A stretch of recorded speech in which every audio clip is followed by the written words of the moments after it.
सुंदरवन जंगल के बीचों बीच एक गुप्त राज्य था।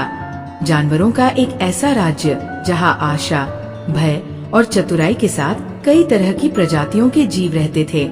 यहाँ का राजा था एक शक्तिशाली बाघ, जो अपनी शक्ति और न्यायप्रिय स्वभाव के लिए बहुत प्रसिद्ध था। उसके पास में रहता था हाथी, जो राज्य का मंत्री था। वो जंगल के सारे रहस्य जानता था।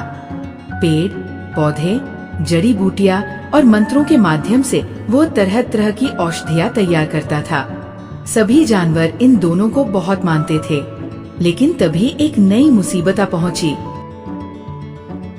एक चालाक लोमड़ी, जो भले ही होशियार थी, मगर बहुत बड़ा धोखेबाज भी थी। लोमड़ी जंगल में आकर चालाकी से जानवरों के मन में संदेह और भय पैदा करने लगी, ताकि वह पूरे राज्य को अपने नियंत्रण में ले सके। लोमड़ी ने कहा, क्यों राजा बाघ सभी जानवरों की बात नहीं सुनते? क्यों मंत्री हाथी के पास ऐसी गुप्त शक्तियां हैं जो आम जानवर नहीं जानते? इन बातों से जंगल की शांति बिगड़ गई।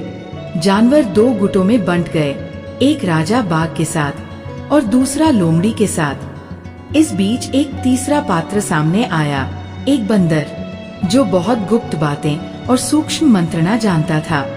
एक दिन बंदर ने देखा कि लोमड़ी एक पुराने अंधेरे घर से ऐसे मंत्र सीख रही है जिनसे जीवों के मन को वश में किया जा सकता है। उसने बाघ और हाथी को सतर्क किया। लोमड़ी ने मंत्र सीखा है, वह शक्तिशाली हो चुकी है, पर वह इसका दुरुपयोग कर रही है। हाथी ने एक खास पेड़ की पत्ती पर एक मंत्र लिखा, जिसमें इतनी शक्ति थी कि वह किसी अन्य मंत्र को निष्क्रिय कर सके। परंतु उसे लोमड़ी तक पहुंचाने के लिए उसके गुफा तक पहुंचना जरूरी था। इस जिम्मेदारी को बंदर ने लिया। बंदर ने एक अंधे बंदर का वेश धारण किया और गुफा के अंदर जाकर बड़ी चतुराई से वह मंत्र लोमड़ी को दे दिया। उस मंत्र में लिखा था एक बलिदान मंत्र, जिसका प्रयोग करते ही लोमड़ी की सारी शक्ति समाप्त हो जाती।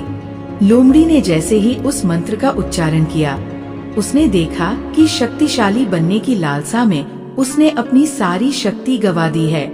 बंदर ने देखा कि लोमड़ी शांत हो गई है और उसका व्यवहार नम्र हो गया है। बाघ और हाथी ने बंदर को जंगल का सर्वोत्तम दूत घोषित कर दिया। लोमड़ी ने अपनी गलती मानी, लेकिन उसे गुफा छोड़कर जनसेवा करने का आदेश दिया गया।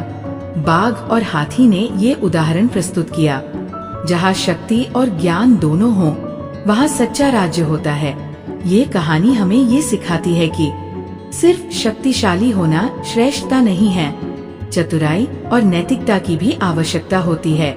जैसे एक छोटा बंदर जंगल को बचा सका, वैसे ही हम भी छोटे छोटे कार्यों से बड़े परिवर्तन ला सकते हैं। चाहे जानवर हो या मनुष्य, यदि सभी के मन में दया, प्रेम और न्याय हो, तो ये दुनिया सुखद और शांतिपूर्ण बन सकती है। Thanks for watching.